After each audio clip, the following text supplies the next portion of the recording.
It's very hard to date the Earth because any dating method, whether it be radioactivity or other types of methods, those are all based on assumptions. The best way I think to date things is with an eyewitness, with a person that was there and told us what happened, told us when he did it. Welcome to the Creation Today show, where we bring together interviews with experts and solid Bible teaching. Your host, Eric Hovind, affirms the ultimate authority of God's Word, the truth of creation, and why it matters to you. Why do some geologists study the Earth and come to the conclusion that the Earth is old?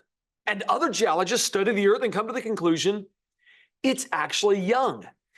Is there such a thing as old Earth geology and young Earth geology? Or evolutionary geology and creation geology? Or is it just geology? Well, to figure this out and to help us understand why some people come to different conclusions about the age of the Earth using geology, I've invited a friend to the show. He's been a professor of geology at Cedarville University since 1991, and he's one of my favorite tour guides. He was one of my guides as I trekked down the Colorado River. His love and his knowledge for geology and his love and his knowledge for God and the Bible make him an absolute gem, if I can use that word, to the world of creation geology, if that's even a thing, which is what we're going to find out today in the show. Ladies and gentlemen, please help me welcome Dr. John Whitmore. Dr. John, welcome to the Creation Today show, sir. Hey, it's great to be here. Well, I need to set the stage for us. You are a professor of geology, so I don't know if you've been online lately. Do you ever get online and search the internet for stuff? Not about me. Well, I wasn't going to set the stage on you. Your field of geology, though, I don't know if you realize this, there's a huge debate over the age of the Earth out there, and everybody seems to be looking at the exact same evidence. It's like we're looking at the same rocks, but we're coming to different conclusions. So I thought I'd share with you what some of those incredibly trusted sources out there called Google, or that you can Google, are actually saying about the age of the Earth, because you probably haven't heard this. Maybe you've been living under a rock as a geologist. The National Geographic Society said this: they have examined rocks from the moon and from meteorites, neither of which have been altered by the rock cycle, and they've used the same techniques of radiometric dating that have been used on those rocks on Earth. All the data from the Earth and beyond has led to the estimate that our Earth is 4.5 billion years old.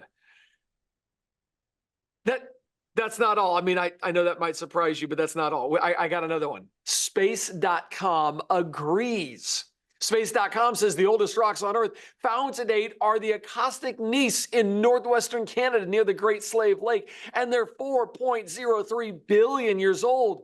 But don't worry, rocks older than 3.5 billion years can be found on all continents. And you call yourself a geologist who believes in creation. What do you have to say about that, sir? Yeah, those dates are pretty large, aren't they? And it's hard to even comprehend how big they might be. And I've been trained at a number of different places. And my first place I was trained was at a secular university, and so I learned all about the age of the Earth and stuff like that. But one of the things that really impacted me is that, you know, whenever you get a date, the date is really an interpretation of data.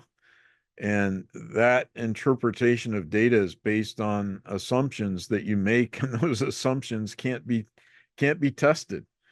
And so, you know, all those assumptions, it's been able to show that many of those assumptions we can't trust. So, and on the other hand, I would say that it's very hard to date the Earth because any dating method, whether it be radioactivity or other types of methods, those are all based on assumptions. And so the best way I think to date things is with an eyewitness, you know, with a person that was there and told us what happened, told us when he did it. So now I get where you're going with this. You're saying, hey, let's take a look at the Bible and let's figure this out, see what God actually says about this. I'm curious, in the world of geology, obviously, this is your whole life. This is what you do. I was fascinated to learn so much information going through, and I hope you don't give me a quiz today on the layers to the Grand Canyon that I had them memorized on that. I know Was it a you did. 7-day or 10-day trip? Yeah. Yeah. Bright Angel, Muav, somewhere down the red wall limestone, and Bright. You could list them right now, couldn't you? Yeah. Every I single could, layer. yeah. Just means we need another trip so I can have a refresher course. That would be That's fun. right. So the world of geology, though, it really makes it. I mean, you look online, and there's an overwhelming number of sources claiming Christians are wrong, we're right. The .gov websites, our official government websites, are all saying that evolution is true. The Earth is 4.4565. That's how close they got it. Billion years old. Okay. Walk us through geology. And answer the question, is it possible to be a creation geologist? And why have you come to those kind of conclusions? And maybe we can get into some of those assumptions you were talking about, because some geologists would say, oh, that's just very dismissive. Maybe he doesn't even know what he's talking about if he can't talk about it specifically. So let's dive into this conversation and tell us what we Yeah. need to know. Are So you really a creation geologist? I was hit right in the face with this as a freshman in college. I was a Christian coming into school, and started to learn in my very first geology classes that very first year about evolution, about the age of the earth, and so on. And I struggled almost immediately, and I'm thinking, well, wait a minute, Genesis doesn't tell me anything about this. And I was to the point where I was literally either ready to give up my faith or give up geology. I knew that, they were so diametrically opposed, or appeared to be so diametrically opposed, that I couldn't hold on to both. And as I began to investigate further and read further, I began to understand that I read Darwin, read The Origin of Species as a freshman, and really began to think about some things I was learning about paleontology and fossils. And I think it was the fossil record that I was primarily interested in. And I saw pretty quickly that paleontology, there were some problems with evolution in paleontology. And you would think is that paleontology would be the best evidence for evolution. But as we saw in the Grand Canyon, Eric, right in those very first layers, we get all the fossils, all the types of fossils that we see throughout the whole fossil record in that very first layer, the Tapete sandstone. And that's true around the world, that, the fossil record doesn't start off gradually and go from simple to complex. We see complexity right from the beginning. And as a freshman, I learned, that's a real problem. And, the evolution I was getting taught in the classroom wasn't the reality that I saw out in the field. And so when I began to see those chinks in the armor, I began to investigate further about things like the age of the earth and how fast rocks were laid down and things like that. I spent an hour and a half talking to a geology professor at the University of Florida. I had set up a display with some fossils and said, fossils prove the flood, prove me wrong. Well, he had some students come up and say, you're not going to believe what this guy's doing down there. He's like, I'll go talk to him. Came down. We spent an hour and a half talking together. And his arguments were, how come we don't find centipedes with T-Rexes? How come we don't find this with this? How come it's a constant gradual, the fossils go from simple to complex? How come? And it was your classic arguments for old Earth interpretation, son of a missionary, come to find out, and now geology professor at University of Florida, and just could not buy. He said, no, we dismissed the flood idea that the layers were formed by the flood, over 100 years ago. That idea is gone now. Science has disproven it. So, you could tell I wasn't going to change his mind, because I went through, well, what about polystrata fossils? What about a couple different things? And he just seemed very dismissive, without without a lot of information behind it. Oh, well, we've got cypress trees that can grow in swamps. So yeah, you can get trees that grow through many layers. And anyway, how would you approach the subject? Why is it that we're coming to two totally different conclusions? Yeah, the first thing that I saw, Eric, was that, I was, what got me interested in geology was collecting fossils. And we have different fossils here in Ohio than you guys have down in Florida and Georgia and whatnot. But we have marine fossils that cover the state of Ohio. And that might make kind of some sense from being from Florida that you have marine fossils down there. But I'm thinking, why are there marine fossils here in Ohio? And then as a junior in high school, I went west and I saw, I can collect shark teeth in Kansas.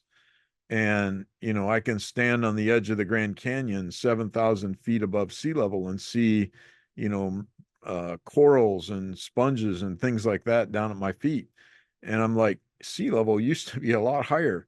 And, the evolutionary explanation of things made sense to me as I was taught it, but I didn't get taught the problems and difficulties with it. And as I began to see some of the problems and difficulties, I began to realize that, I began to look back towards scripture, and scripture says that all the earth was covered with marine water, right, during the flood.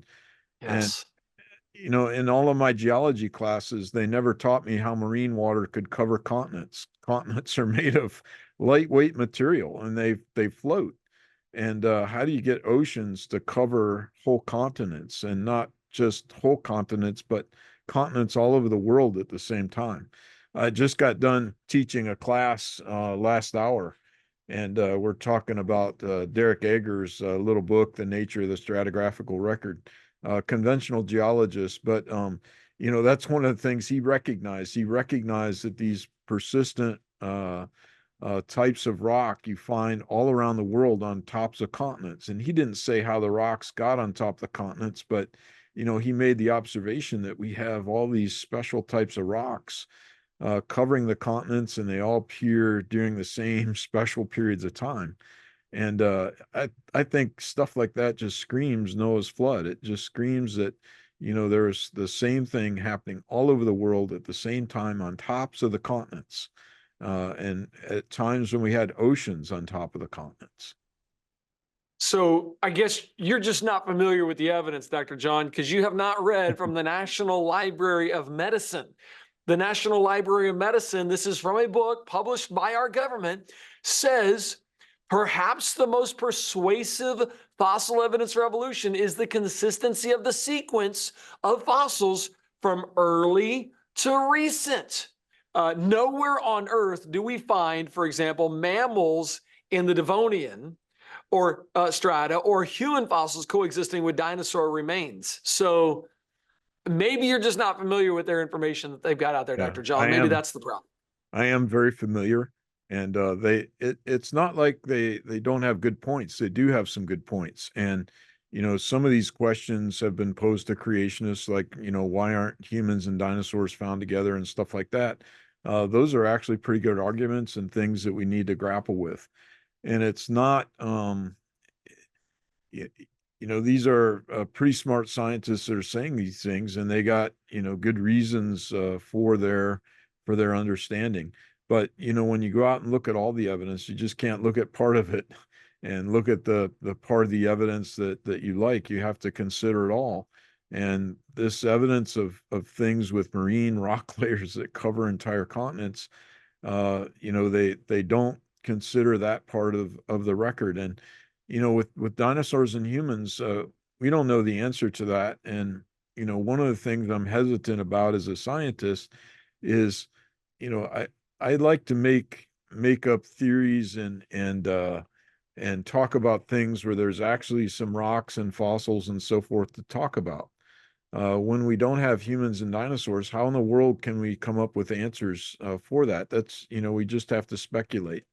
And as a scientist, I don't like to speculate. I like to make my statements based on data that we can actually see. Now, it's not that I don't have any answers or any ideas about dinosaurs and humans not occurring together. I do, but it's speculative. So is there, and this is where that professor went that I talked to for an hour and a half. I said, but hang on, are there some built-in assumptions to your questions? Would we expect it? First of all, have we found all the fossils there are to find? Granted, in the last 200 years, we found a lot of fossils, but would we expect to find these certain fossils together? So talk through some of those assumptions that you mentioned. I know your assumptions in radiometric dating, which I want to get into that, and assumptions in how we view the geologic record as well. Yeah, we don't actually know if dinosaurs and humans actually lived in the same place before the flood or not. As creationists, we think the flood record is a record of most of the animals that were alive before the flood. So, if I go out to the Grand Canyon and I see rocks and those fossils in those rocks, I think those are fossils that were probably alive in the day before the flood, and they got buried. But Scripture also tells us how destructive, how utterly catastrophic and destructive the flood was. And you were with me when we walked up Blacktail Canyon and looked at that great unconformity contact. And then I told you guys how many thousands of feet of rock were eroded away at that point, even before the first flood layer was laid down. And, there's just incredible destruction during the flood. And most people have the idea that maybe the flood was like a bathtub filling up, that it just filled up and didn't really do anything. And then the water, drained back into the oceans. But what we see in the rock record is that no, that's not the case. It was incredibly destructive, and you know we're just beginning to figure out models and understand reasons why different animals appear in sequence in the fossil record. And that's one thing that evolutionists often bring up is the sequence that we see in the rock record is explained by evolution, and that's certainly a very elegant explanation for evolution. But we as creationists need to come up with a better explanation on that. And that's some of the things that I hope that my geology students will do in their career. It's not going to be solved by one or two people. It's probably going to be solved by a whole bunch of biblical creationists who have both geological and biological training working together. And so I have confidence that those questions can be solved. I am excited about the future of, by the way, am I allowed to call it creation geology? Sure. Is that Yeah. even? Yeah. Okay. So I feel really excited about creation geology because it feels like the whole field of geology was born and then developed with old Earth ideas as the very core of geology. And it's not until, I mean, we've understood young Earth creation, and that's been arguments for the last for decades. But it's just now that we're really getting into some good hardcore study of geology from a creation perspective to start creating these models, as you say, and coming up with answers of things that we see from the biblical creation perspective. So I feel almost like we've got a late start on everybody else, but we also know that we got a true start, a true foundation to build from. Does that sound about where we're at? And how many more geologists could you use? I mean, the study of geology is a relatively new field of science compared to things like chemistry and biology and things like that. Geology, even conventional geology, has only been around for 150, 200 years. And Lyell published what was considered one of the first geology books, comprehensive geology books, in 1831.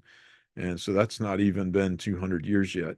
But from very early on, there were Christians that tried to understand the rocks from a biblical perspective. To be fair, but Lyell was such a good writer and such a persuasive writer, and I think it was the period of time that Lyell was writing as well that he was able to persuade many people to really give up the Mosaic way of looking at things, including Charles Darwin. Charles Lyell was incredibly influential in Darwin as Darwin wrote The Origin of Species and was thinking about evolution and animal life and so forth. And Even Darwin wasn't, universally accepted at first. It took some time.